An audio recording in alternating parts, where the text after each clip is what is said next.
Just want you by my side. We've been tossing, turning, staying up all night long. Just want you by my side. We've been tossing, turning, staying up all night long. Just want you by my side. We've been tossing, turning, staying up all night long. Tell me, baby, what's the problem? 'Cause I could try to figure it out. Oh no, oh no. Tell me, baby, what's the problem? I'm only picking up what you're putting down. You'll be tripping, I don't know what about. So what's the problem right now? Okay. I've been tossing, turning.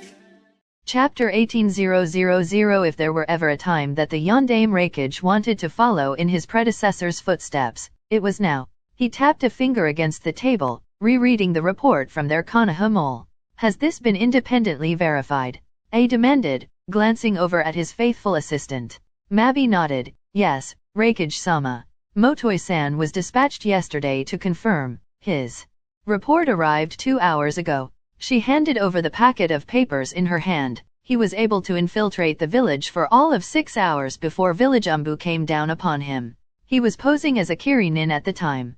His escape was successful. He was not pursued outside of minimal safe range of Konohagakure, the women reported politely as her Raikage began to sift through the papers there. Best hunter tracker gave them. It was rather frustrating that their infiltration teams were all deployed, and the new generation were not yet up to snuff for verification missions into major villages. Motoi was good, damn good, but even he had only just managed to escape. Konoha Umbu were not to be sniffed at. The packet contained the basic rundown of current rumors and confirmations. I could already feel a migraine forming as he scanned the information. Kumigakure had long known that Konoha had a viable Kyuubi Jinhyuriki. That was why they had tried so hard to abduct the Uzushio princess, Kushina, despite it not being confirmed as to whether or not the beast had been sealed within her yet. To learn that the current Jinhyuriki of the beast was none other than her son was not as distressing as he anticipated. It was the apparent treatment the boy received before the identity of his father was revealed. I knew that Kumo's treatment of its Jinhyuriki was different compared to other villages. The fact that they tried their best to treat them as well as possible, even celebrate them, and not seal them until the stability of the host was guaranteed. He knew that other villages were not as careful. One only had to look at the difficulties that Suna had been suffering for nigh on a decade because of their ham-handed treatment of their Jinhyuriki. Even their daimyo had been disgusted and turned his money elsewhere. But still, a mildly neglected, and somewhat abused Kyuubi Jinhyuriki, son of the former host, son of the Yondaime Hokage, remembered that speedy little bastard with grudging respect, and now student of the Gama Senin Jiraiya. He was likely so closely guarded it was next to ridiculous. Their mole would have no chance of getting close. Tsunade was a very different creature to Sarutobi, and likely as not, given who her grandmother was, she would be less than merciful should they make a move on the boy. Kumo certainly had the military strength, but Konoha had the numbers, and their Kekii Genkais, and their vaunted geniuses. And with both Tsunade and Jiraiya in the village, apparently cleaning house if his mole was correct, things would be changing drastically for the village hidden in the leaves.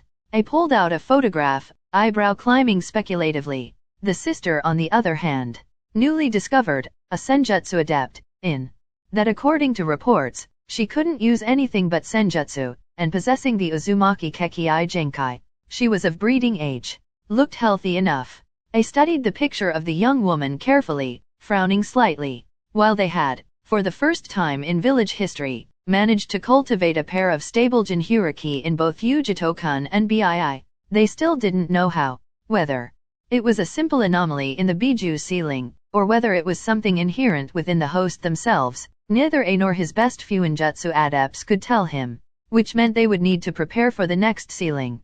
And in truth, the Uzumaki bloodline was, thus far recorded, the penultimate in stabilizing a Jinhyuriki. One only had to look at the Kyuubi Jinhyurikis of the past to know this. Even the current container, neglected and abused, was stable and, above all else, loyal to his village.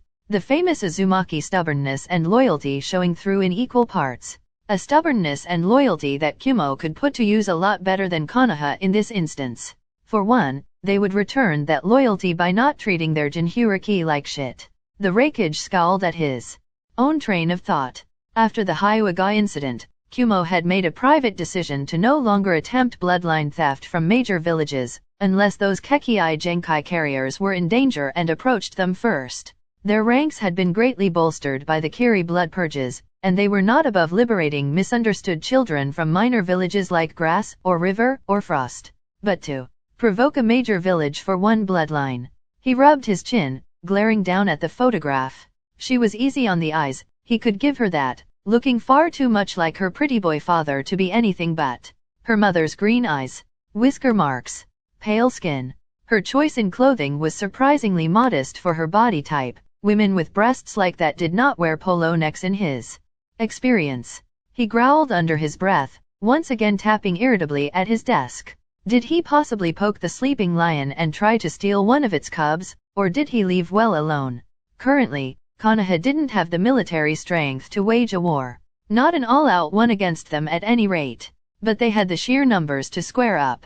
And with their Yondame's precious daughter being the one who was taken, they would fight 3 times harder to get her back before they managed to get even one child to term. And A did not particularly wish to see what an enraged Kyuubi Jinchuriki would do to their forces. Not to mention the fact that she was a relative of the current Hokage, whom was well known to have fallen apart after the deaths of her loved ones. It was why none of the major villages had attempted to abduct her for their own ends. She was useless with her hemophilia. And then there was Jiraiya. And with his spy network, he would know where she was taken. So, did having the Uzumaki bloodline outweigh the possible risk of being discovered in the act of abducting it? Who do we have stationed in Konoha? He asked, still staring down at the photograph. I did have a thing for blondes with large breasts. He was constantly teasing Yujito-kun, calling her flat just to get her hissing at him. They had already leveled one mountain range throwing Baijuyudama at one another.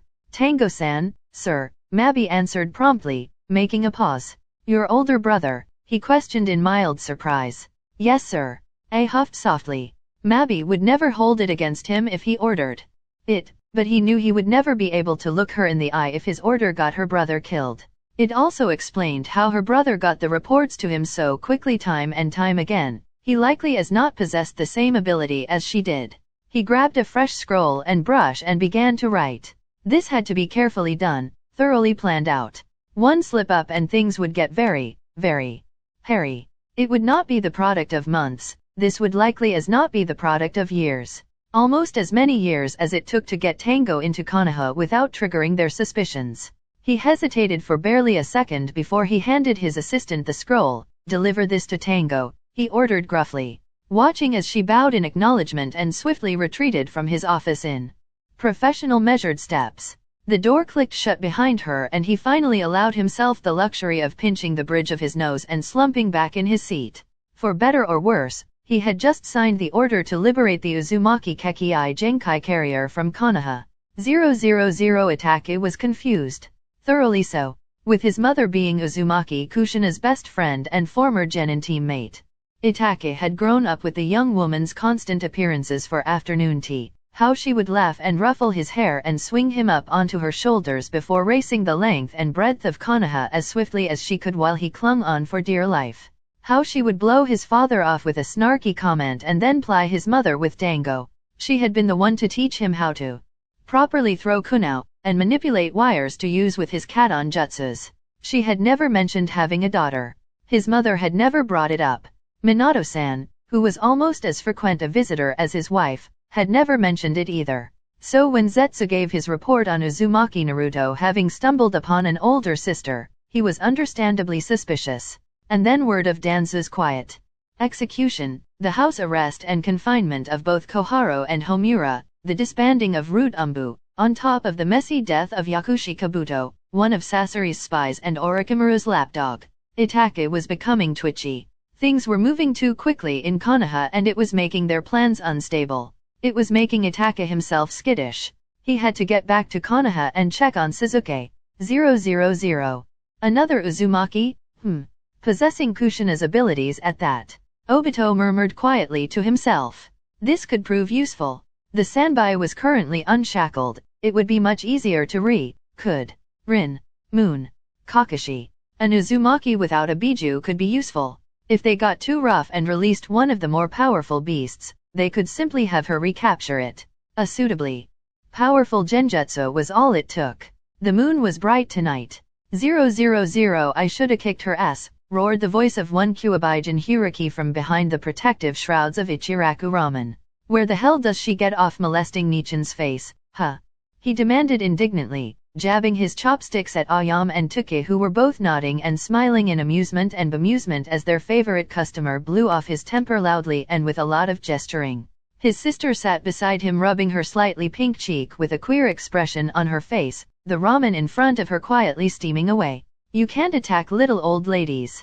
Naruto, Harry admonished absently, and don't talk with your mouth full. Tuke could only grin in appreciation as Naruto almost immediately settled down. It was about time someone gave him the attention he needed. The boy was a good lad, his heart was in the right place, but he suffered from his lack of parental figures in more ways than one, and Tuke was for one, very glad that Hari-chan found her way back into her younger brother's life. Already he was calmer, beginning to think things through, looking twice and listening. He was less of a chaotic ball of energy that just splurged everywhere and destroyed his surroundings. Just like when he joined Team 7 under Kakashi, his energy was focused on being a ninja. Hari-chan had managed to focus her brother even further into being a good ninja.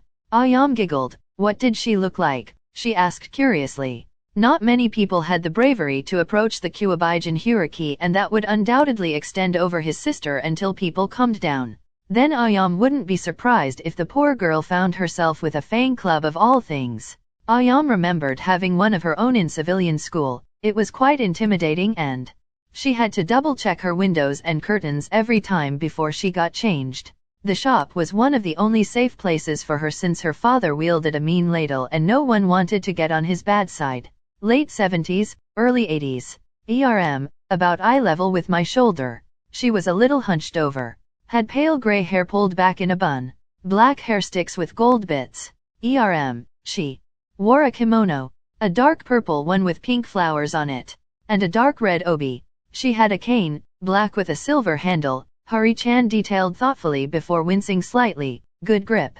I think she was a friend of Tsunade's mother. She seemed to know about the whiskers. Ayam nodded. That would be Ayase Dano. She attended school with the Shode's daughter, in Ariheim. They were supposedly pretty close. At least, that's what village gossip says, the girl explained, cheerfully refilling the other girl's cup of tea as Naruto listened in. Harry nodded and finished up her ramen. Well, I guess that means the whiskers are an Uzumaki thing, he mused before looking over at Tuki. You wouldn't know of any employment agencies around here, would you? She asked. Tuki frowned. I don't quite know what that is, Hari-chan. She frowned. Basically, people who are looking for work sign up with them, they then turn around to employers and do the job hunting for them and match the jobs to the best person for them.